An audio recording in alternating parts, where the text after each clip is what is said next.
All right, everybody, welcome back to another episode of the Discovering Multifamily Podcast. I'm one of your hosts, Anthony Scandariato with Red Knight Properties. And today we have a special guest here with us, Jonas Bordo, coming out from California. And Jonas is the CEO of Dwellsy, which is a rental listing platform that is building the first true organic search of the entire universe of available rentals.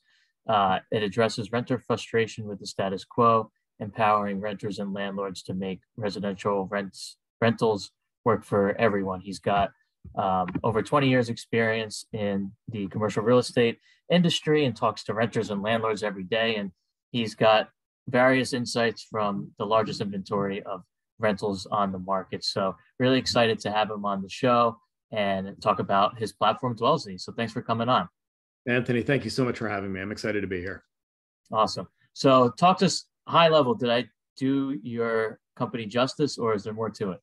You know, there's always more, but I think you got a great start to it. You know, fundamentally, we are a rental marketplace aiming to serve every renter and every landlord across the country. I come to this business from long experience running portfolios myself.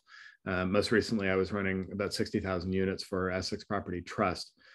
So I have that experience. And also, you know, I've been a small scale landlord too. At one point I had up to 8 units in Chicago, managing my own direct owned portfolio there. So I have experience at both ends of the spectrum, and, you know, really channeling that into Dwellsy and trying to solve a problem that's out there that I saw for landlords and for renters, which is there's no one destination you can go to that has all the listings, that it really makes the rental search easy for the renter, and for the landlord really makes it, you know, inexpensive and easy to get your place rented. So Dwellsy is completely free for landlords. There's no charge for leads or listings or signed leases or any of that. Free with no asterisks. Anyone who wants to can list on Dwellsy and you know, can find their next renter through our platform. Excellent. So is Dwellsy a complementary to, I mean, because there's a lot of different rental search platforms out there, and sometimes for us, we've used a couple of different syndicated rental platforms. I'm sure you're familiar with a couple of them. And, you know, when we post on there, you can also post through property management software. So I want to talk to you about that. When you post on some of these platforms, it just syndicates to, let's say, Zillow, apartments.com, realtor.com, Zumper. How does Dwellsy fit in that picture? Or is it being syndicated on there? Or are you kind of targeting a different, are you coming at it from a different angle than those platforms are? Yeah, we are coming at it from a different angle. So, you know, I don't know what your audience is familiar with or how much history they have, but for many years, Craigslist was the way that most people found apartments in this country outside of New York City. You know, the rest of the country, everybody was on Craigslist. 80-90% of the US rental inventory was on there. I used Craigslist as a large scale landlord. You know, we had property managers up and down the West Coast listing their properties every day on Craigslist. And we were getting up to 50% of our lead volume. And it was our highest quality lead volume from Craigslist. And between 2015 and 2018, I saw that die off. That lead volume that we were experiencing at Essex went to almost zero. And that is really the space that we're looking to fill. We are not in the business of charging landlords $20 for a lead or $400 for a lease. We are in the business of creating a marketplace, a true marketplace where everybody can transact and do so in an extremely friction-free way. So we have dabbled a little bit with the syndicators, you know, helped us get some early inventory. But frankly, the inventory on there is not very good, and the data is not very good. And it doesn't make it easy to serve the renter. So we've gone a different path of integrating with the property management software platforms and being able to allow small scale landlords to list directly on Dwellsy and fill out all the information directly in our system. So we can make sure to be able to create a rich listing that looks professional, it looks great, that gives the renter the information they need, gives the landlord the chance to get a great renter for their place. So that's more the path that we've gone down. Excellent. So what's your typical archetype client? Is it a land, like, you know, I guess, is it anyone that owns one unit, a condo, all the way up to, you know, a 300 unit apartment complex where they're, you know, posting everything on your platform? Yeah, we've got Greystar and Bozzuto and Equity Residential and all those folks at the top of the food chain. And then we've got, all of the folks who have, we've got hundreds of thousands of individual landlords who list directly on the platform. We've got, I think if my data team will allow me, I think we've crossed the 13 million threshold in terms of 13 million properties list with us when they have availability. Which is now more than a quarter of the U.S. rental inventory, which I think makes us, depending on how you measure things, I think we're 3 to 4 times bigger than anybody else in the space in terms of inventory. So we have a really broad spectrum. We've got more single family rentals than anybody in the country by far. That's an asset class that has been really exciting lately. Renters really want it. It's now an institutional asset class, which is really exciting to see that transformation. And we've got great multifamily product on our platform. So, the full range, everything in between. Got it. So in terms of, you said it doesn't cost the landlord anything. Does it cost the tenant anything? How do you guys generate revenue? Is there more marketing? Yeah, so revenue? So it's a very different business model than has traditionally existed in this space. The traditional way that platforms have worked in this space is to either charge for listings, for leads, or for leases. All of those are free.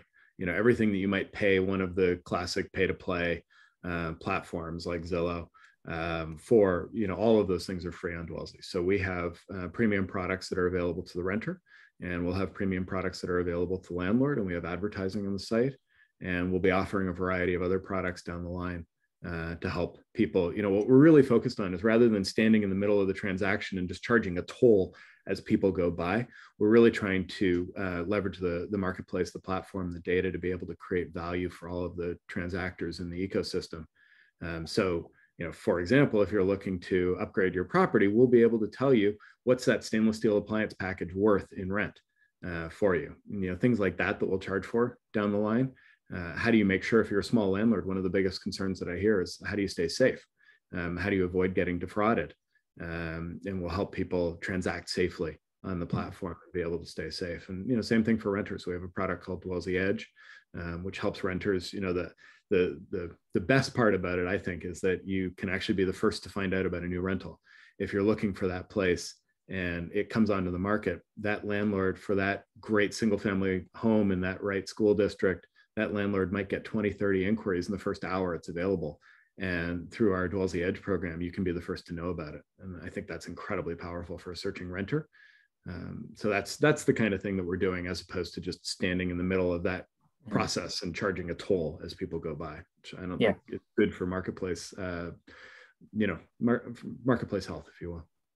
Yeah, and from a landlord's perspective, for the premium packages that you offer, does it offer more exposure as well? And or is it the same free versus premium type of exposure? Yes, I love this question, because this is one of my biggest frustrations. I remember paying up for the premium product for selected properties, and paying like $3,000, $4,000, $5,000 a month to be on that first page of search results. And wow, did we get a lot more leads? And you know what those leads were? Total crap. Yeah, total garbage.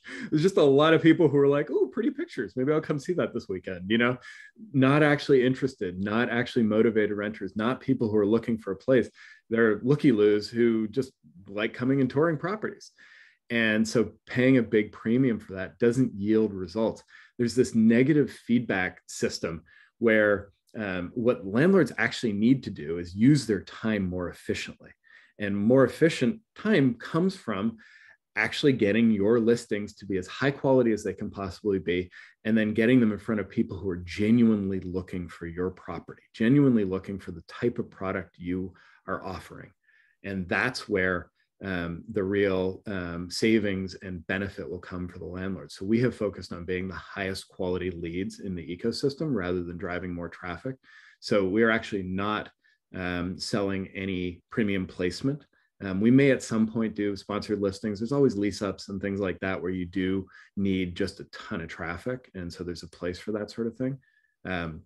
But the way it currently works right now, we're on a lot of sites, not Dwellsy, on a lot of other sites, here's the price to be on page 1, here's the price to be on page 2, here's the price to be on page 3, ultimately is not serving the renter and not allowing high quality renters to find the property that they're looking for, high quality leads, I should say, to find the property that they're looking for. It's really just, generating volume without much quality, and we'd like to avoid that.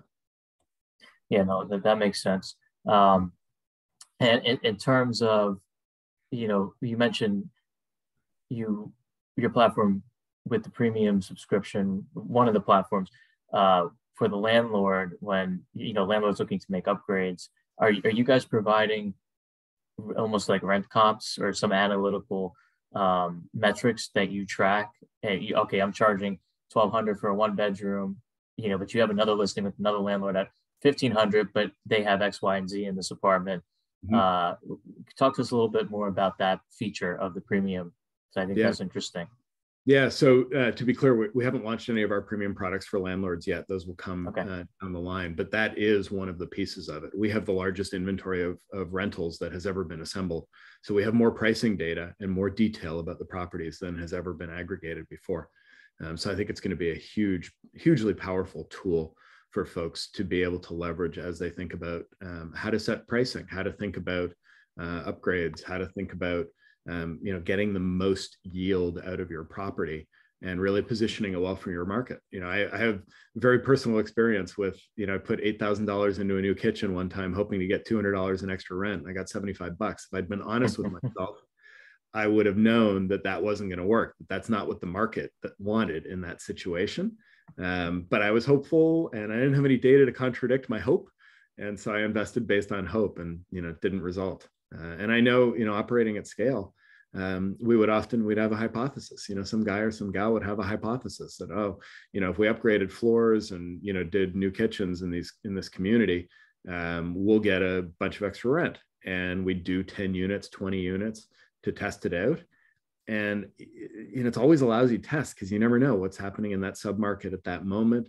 And, it's 50-50 whether or not it worked out. So we ended up with a lot of communities that had a lot of, inconsistency across it because there were a lot of different testing that didn't result in actionable decisions, and a huge amount of money being spent on that, hundreds of thousands of dollars to figure out if something makes sense. Better just to have the data and be able to know, yes, this market wants this. Yes, there's a market position available, and somebody who's got it seems to be doing better than you are right now. So that's worth going after. Why do you think Craigslist has died out? Because we've used Craigslist and we still put listings up there, just complimentary. We have some retail, so we put some multifamily as of right now, 2022, very easy when you have a vacancy to lease up, supply and demand issues. But why do you think it's kind of, because I used it, I got in the business in 2015 and I used it in 2015. And as you said, basically from 2015, I think I stopped the same time you did. It like you said, people just stopped using it. Maybe it just became flooded with other shenanigans, or it was hard to find good listings or good properties to rent. Why do you think that died out? Yeah, you said shenanigans. It's a great word and a very nice way of putting it. I think attempted theft is probably a more accurate. What basically happened is Craigslist was an almost perfect incubator for fraud. You have a transaction between strangers that is happening under pressure, under time pressure, that is a large amount of money exchanging hands. And people feel like they need to move now. Wow, this is the perfect place. And they'll take my dog, and nobody else wants my husky, even though it's a beautiful dog. And, it's $500 cheaper than I thought I was going to be able, and oh my God, it's perfect. And so they move really quickly, and somebody says, I'll give you 10% off to Venmo, just Venmo me the money. I'll give you 10% off if you pay today. And boom, they do it and they get screwed. And so there are we've now gotten to the point where the fraud on Craigslist, it's hard to say exactly what the proportion is. I saw an industry study in 2018 that showed 80% of the listings were fraudulent on Craigslist in the rentals category. But that wasn't what killed it, ironically. What actually killed it was the innovation of a new type of fraud, which was the fake renter scam. So this is somebody purporting to be a renter, emailing a small individual landlord, independent landlord, and saying, I will pay a year's rent up front. And They sign the paperwork, do all that good stuff. And they say, I ran into a little hiccup. I need a little help with moving expenses. Can you send me $1,000? And as soon as I get that, then I'll send you the check for 20 grand or whatever the full year's rent is. Mm-hmm. And, it sounds like nobody would get taken in by that. But I talked to a landlord who had a, capital situation. She needed a new roof. And somebody was like, I'll pay up front 20 grand. And she was like, ooh, this doesn't sound great, but wow, it would be so helpful if this actually worked out. She ended up getting taken for $1,000 by somebody. And that scared off a lot of the small landlords, and the inventory quality dropped to zero. Because all the institutional stuff, the world that I've lived in for the past few years, the world that you live in, that stuff is relatively easy to find if you're a renter.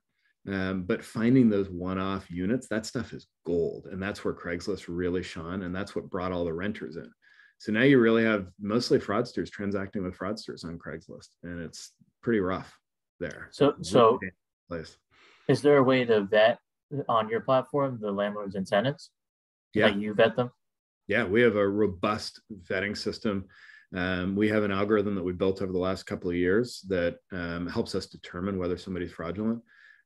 We then apply a secondary tier of review to that once they actually get in. So, if somebody's coming across and they look fraudulent to us, they don't ever make it on the platform. It never appears at the front end. We have then a verification process that we put everyone through. And if they come out the other side as verified, then that's great. They show up as verified on the Dwellsy site. And to the best of our knowledge, we've never had a fraud loss in hundreds of thousands of transactions done through the platform to date. And so the Dwellsy verified is a very secure cohort of listings. And then we have an unverified cohort of listings where we're like 99% sure that it's good, but not 100. And so because we can't get to that extra threshold, we label it as unverified. And so that helps. And we have a lot of warnings and, tools like that renters can use to make sure that they're safe on our platform. And for us with landlords, to keep landlords safe, we verify every renter coming through our platform. And one of the things we're going to be introducing is a renter verification process so that renters can get verified as well, because we know there's a significant fraud risk for landlords, and we want to protect them as well from bad folks out there. No, that's great. Do you think that Facebook Marketplace kind of took over for the Craigslist transition? I mean, because there's fraud on Facebook Marketplace too. Yeah.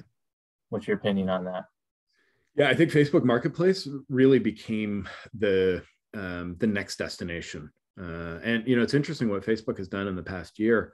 They've really shut down most of their real estate listings on the platform. They got rid of all the institutional folks, all the integrations with property management software and others.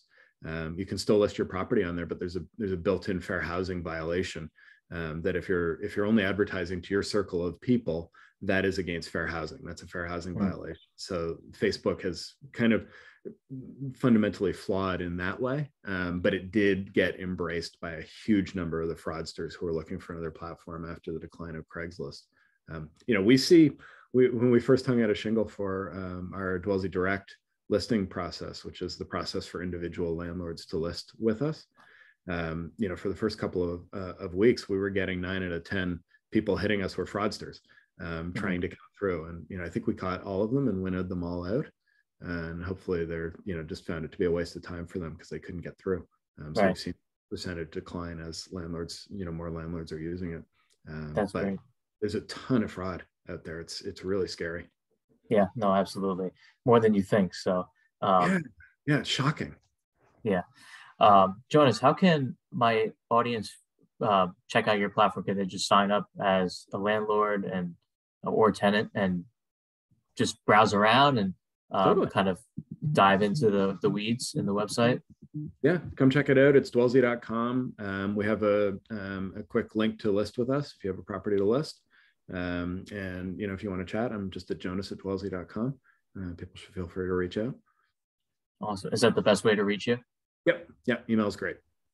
Awesome. Well, reach out to Jonas at Jonas@Dwellsy.com. Check out Dwellsy.